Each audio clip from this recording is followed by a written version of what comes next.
So it's time for today's lecture. Today we are doing a revision. We're starting from the beginning again. Now, I'm going to post it on our platform. We have a curriculum which we used for this course. It's a 12-week course. This is the 11th week. So next week we are finalizing, which is the examination week. Now, I'm still looking for this. The course outline, we will post it again on the platform so that everyone would see. Oscar, please, from the course outline, you extract the first 3 weeks, the topics, just the topics. So I'm posting this again on the platforms. So there's a structure, there's a method to all we have done. So the course outline was, the first week was what is legislative drafting all about and the history of legislative drafting from 1869. The second was legislative drafting as a distinct discipline in law, career prospects in legislative drafting, and then we had assignments.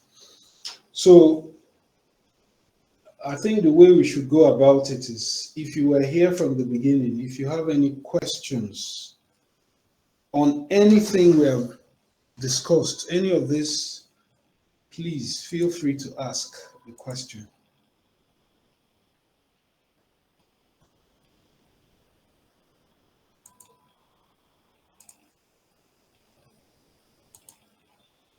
So the first topic was, what is legislative drafting all about? Do you remember who attended that course? By a show of hand, please. You can unmute and ask any question. Who can confirm whether they attended that lecture? What is legislative drafting all about? The first week. Do you remember attending that course?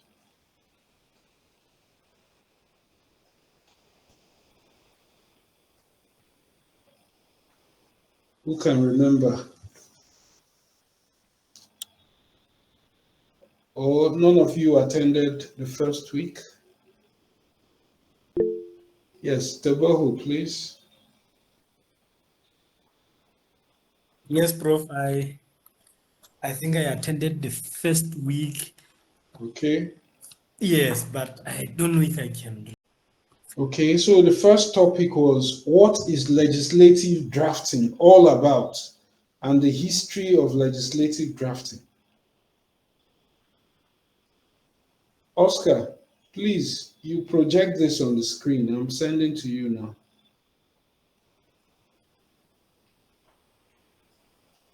Okay, what can you remember? What about the history? What can you remember?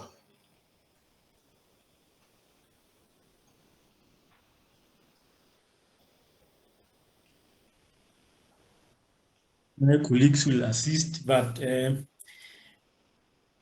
I think it started in the UK.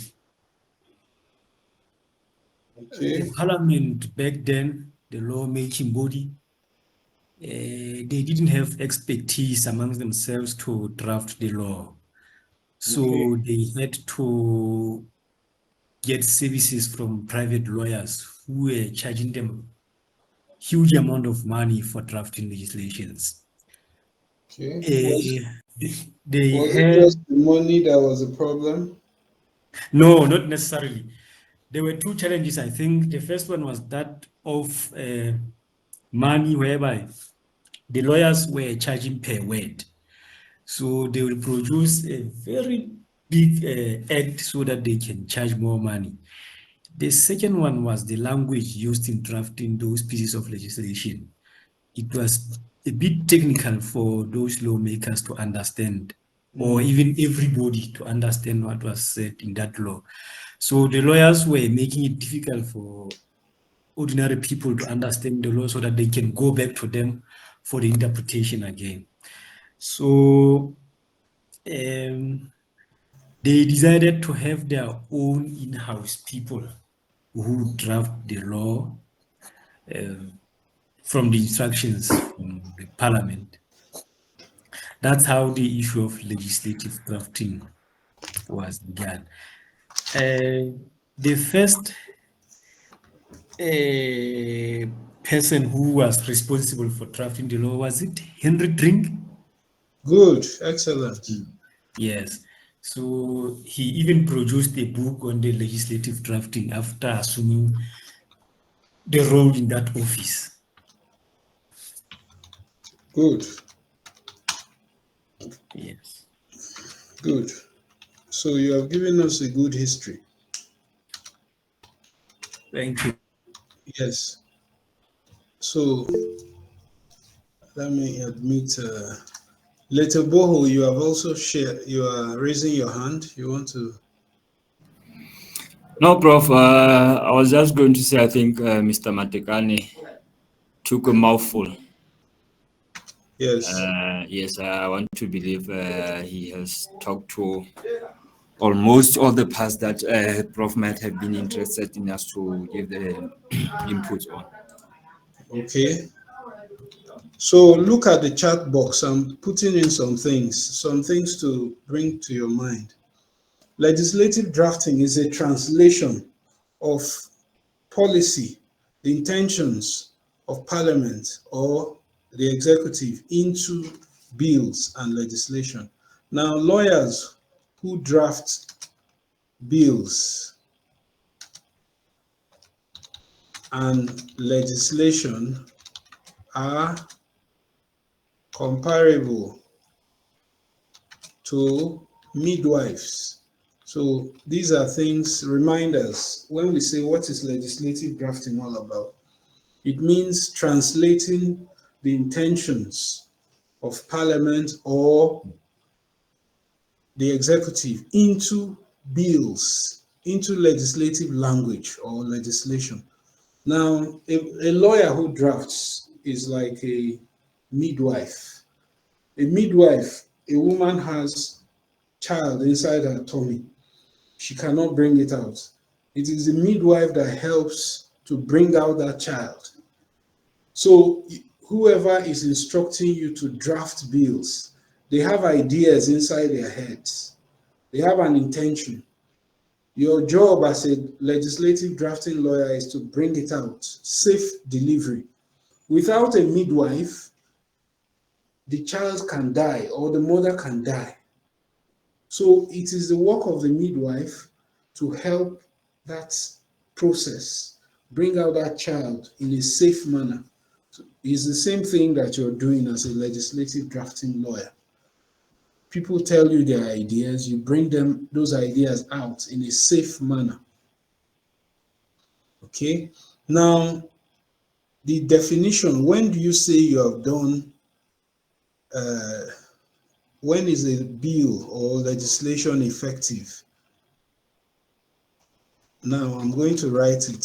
Effectiveness of legislation or a bill, legislation or a bill occurs when the said bill or legislation contains mechanisms. Please take note of these words. Mechanisms for achievement of the objectives of the said bill or legislation. This is a summary of what is good legislative drafting. Note the keywords. Effective. Effective means when you achieve the results. So when can you say a bill is effective? A bill or a legislation is only effective when it contains mechanisms. Note the word mechanisms. So it's not just one mechanism, many mechanisms for achievement of the objectives. Notice the objectives So when you are discussing with the person who has told you to draft bills, you ask the question, what is your objective? What are the objectives of this law? Now, when he tells you the objectives, then it is your duty to now create mechanisms inside that bill, inside the legislation, for the achievement of the objectives. This is what legislative drafting is all about. Legislative documents. Legislative drafting is different from other types of drafting because in legislative drafting, you deal with only legislative documents, bills, motions, resolutions, and all that. But what is it all about? When do you say you have really done a good work as a drafter? It only happens when you have introduced mechanisms, not one, not two. Even if it's 100 mechanisms, you introduce mechanisms for the achievement of the objectives of that bill. So the person tells you the objective. There are 10 objectives. For each of these objectives, you create a mechanism inside the bill or legislation.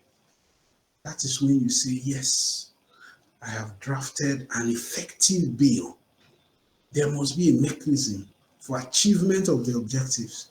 When you tie these two things, the mechanisms and the objectives, that makes you a good legislative drafting lawyer. So this is what legislative drafting was all about. That is why it was created as a distinct discipline in 1869 by the United Kingdom Office of Parliamentary Counsel. A law established it. In the United Kingdom, it was 1919 that they established Office of Legislative Counsel. So this is their own equivalent of the Office of Parliamentary Counsel in the United Kingdom. The purpose of all this is to show that legislative drafting is a distinct discipline. It's not the regular kind of drafting. So this was the way that they created it, to show that legislative drafting is different. And a legislative drafting lawyer is a midwife for safe delivery of legislation. Without a legislative drafting lawyer, a woman can give birth, but the risk is that the child can die or the mother can die. So a midwife is a professional that helps to guide the process to bring out that child in a safe manner.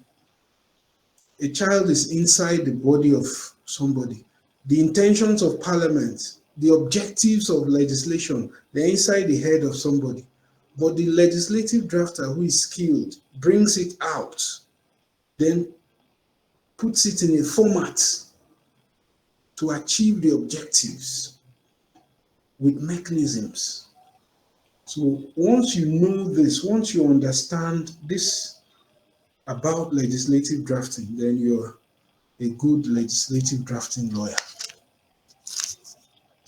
Because this is all that legislative drafting is all about. You introduce mechanisms for achievement of the objectives of the legislation or the bill. So this is where we started this course. I've typed it in the chat box. Take time to look at it. Once you understand this, you have known what legislative drafting is all about. Then the history also tells you why was it that rules of drafting were created? Why is it that legislative drafting became a distinct discipline from all other parts of the legal profession? And the history was because of the mess that was happening. Previously, it was an all-comers affair. Every lawyer used to draft. But remember, the objectives of Parliament was not achieved because of that. So they had to create rules. Henry Trink wrote the first book on legislative drafting, the 5 rules of composition of legislation. I posted that book on our platform. Although we have improved on those rules, but those are the conventions we still use till today. So this is what legislative drafting is all about. I didn't even understand it. I did a master's in legislative drafting. It was when I went to the UK and undergone training for PhD in legislative drafting, and I did an internship at the Office of Parliamentary Counsel. That is when they tell you, what is this thing all about? It's not just waking up, you pick a president, you start copying. You say, yes, I can draft any bill. But what are the principles behind it? So this is what formal training in legislative drafting makes you to become an expert, a midwife. A midwife possesses professional knowledge. It's not it's technical knowledge. It's not just academic. So this is what legislative drafting is all about. It's a distinct discipline within the legal profession. I came here in Lesotho to train the Office of Parliamentary Counsel. They are not happy that I am sharing this knowledge with other lawyers in Lesotho because they feel these lawyers will now apply for their jobs. This is because legislative drafting is a distinct discipline. It's distinct. It's not something you learn at law school, even at the university. They don't. So the knowledge you're acquiring is a unique area of law. Okay, any questions from what we have discussed? So the whole of this week is for revision. The whole of this week. Next week, we'll do examination for those who want a certificate.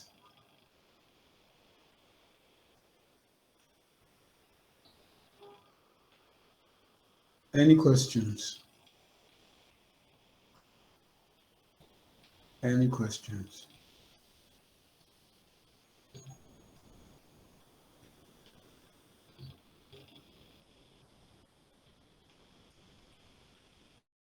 Any question?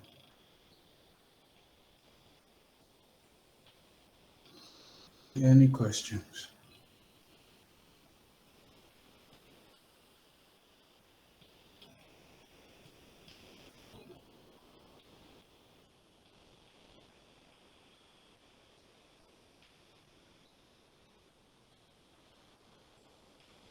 Any questions?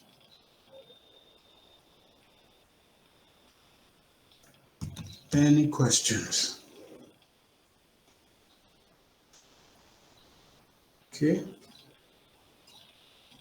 This is a revision class, so you're supposed to look at your notes and then tell us any questions you have.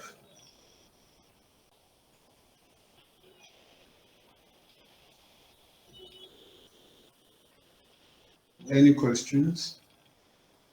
Look at what I've typed in the box there. Those few words are the summary of what legislative drafting is all about. Once you can understand this, so at every time you're asking yourself the question, what are the objectives of this legislation? You need to get the right objectives, or otherwise you draft something that does not represent the objectives of the government. And I keep giving you this example. 1979, there's a law called Associated Gas Reinjection Act, 1979. Is an example of how drafters or lawyers who are into drafting can get it wrong. the federal government of Nigeria in 1979, they wanted to stop gas flaring. Gas flaring happens when oil companies are drilling oil. They flare gas. Now, the alternative to flaring gas is, instead of flaring the gas, you get a machine, equipment to convert the gas into domestic cooking gas. I hope you know cooking gas. Now, you need a machine to convert the smoke, that flare, into domestic gas or liquefied natural gas. So that was the objective, because flaring harms the environment. So the federal government, the objective, the primary objective was, let us compel oil companies to stop flaring gas, convert it into domestic gas. However, the equipment for conversion of flared gas into cooking gas is very expensive. Now, they told the drafters, the lawyers, please draft for us. Then Nigeria was under military rule. Now, the drafters of that law, instead of drafting in a manner with mechanisms to compel oil companies to convert gas into the flared gas into domestic cooking gas, they now drafted, and the mechanisms they put, which is penalty for flaring gas, did not achieve the objective of the government.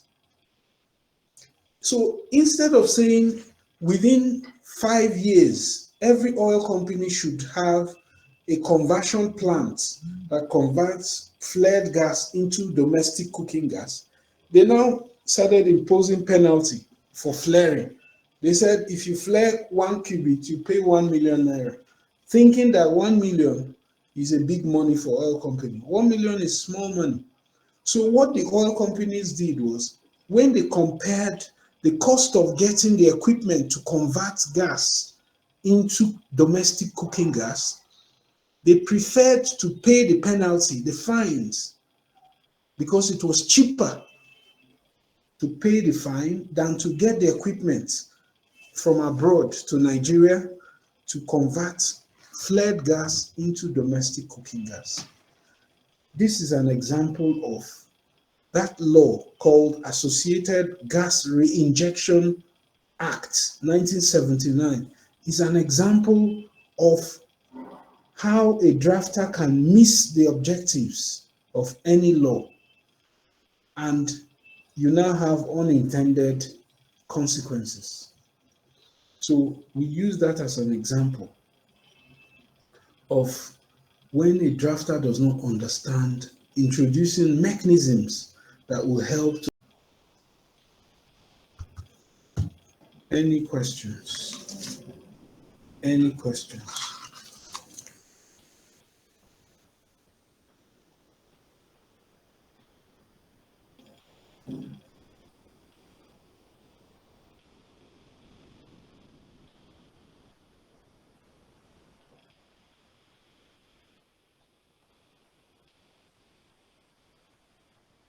Any questions?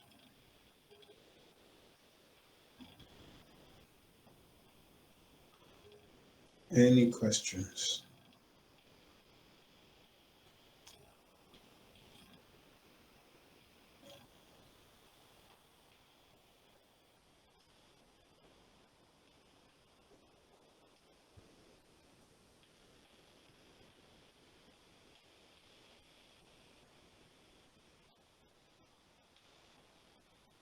Any questions?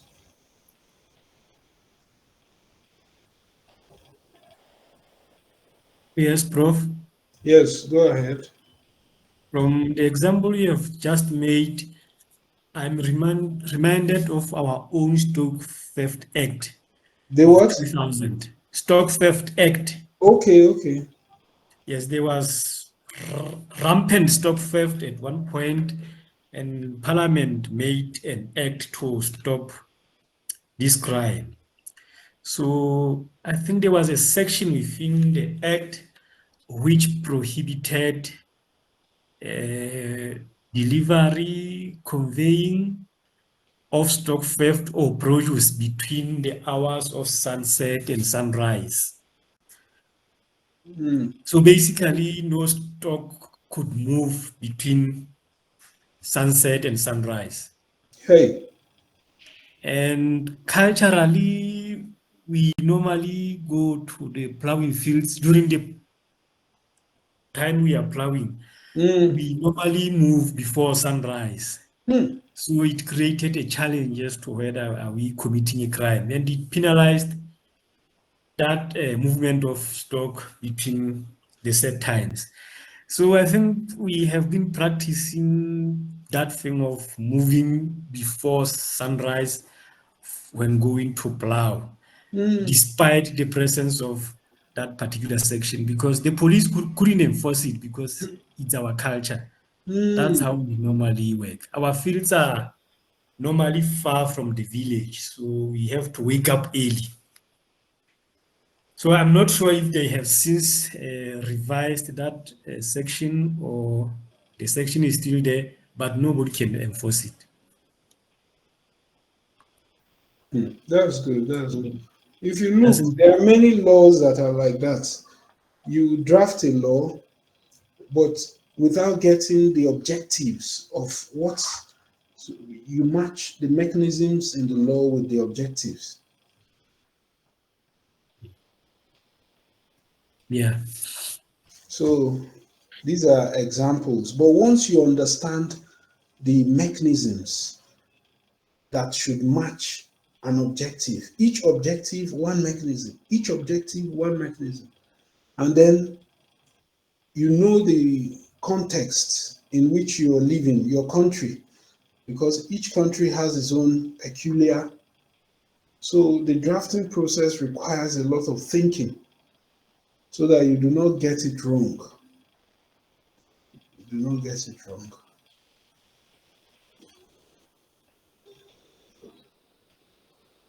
Nigeria has a similar. The northerners in Nigeria are the cattle rearers. They have all the cattle. We, the south, we eat a lot of beef. Now, the way they rear cattle, just the way you do in Lesotho, the cows go from area to area to graze. Now, the problem is sometimes these cattle, they eat the crops of the farmers in the southern part of Nigeria. So one time we tried to stop this problem by saying there's a law, say cattle cannot move. They should be restricted to ranches. But the problem is we don't have ranches in Nigeria. And those cattle rearers cannot have a ranch and be getting grass for their cattle. So you cannot make a law that there's no mechanism for implementation.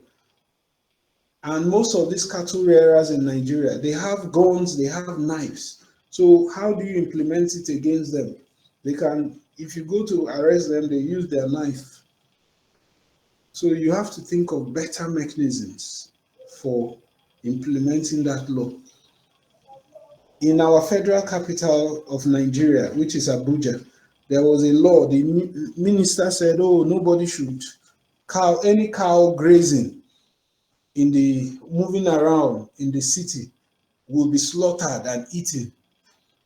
It's easy to say it by your mouth, but if you go near a cow of a northerner, they will kill you. So that law cannot be implemented. You have to think of another mechanism.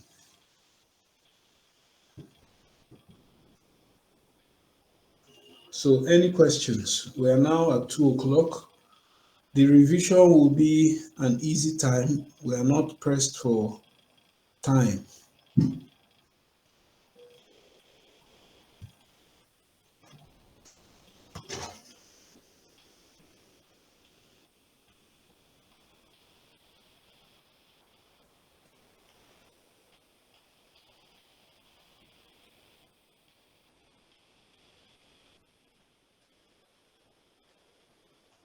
Any questions?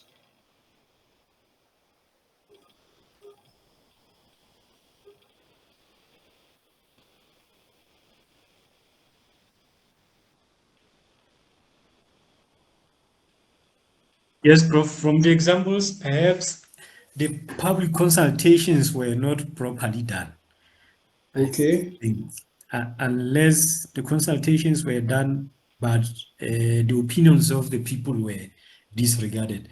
I don't believe those people who are rearing cattle would have allowed that particular section to go into the law. Okay. That's Yeah. another good one. Yeah.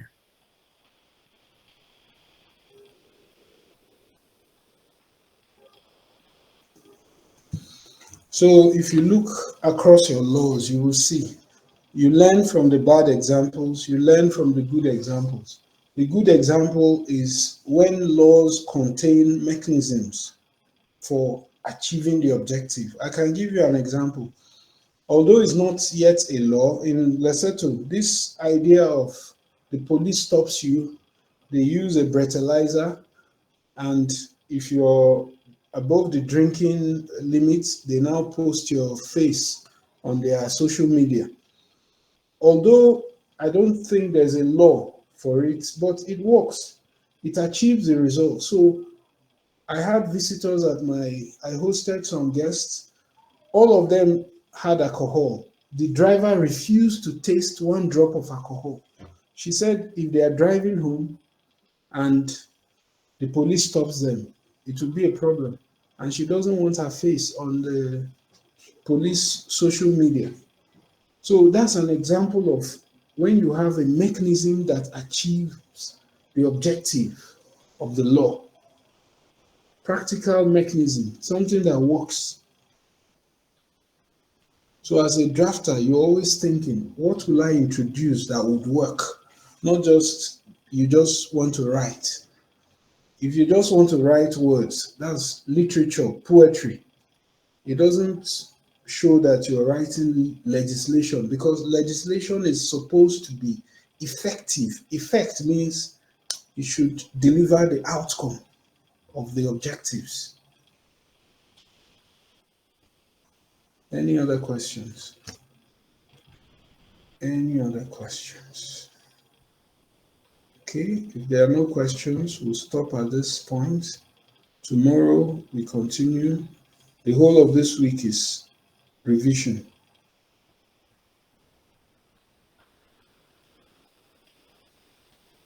Thank you, Prof. Yes, thank you so much.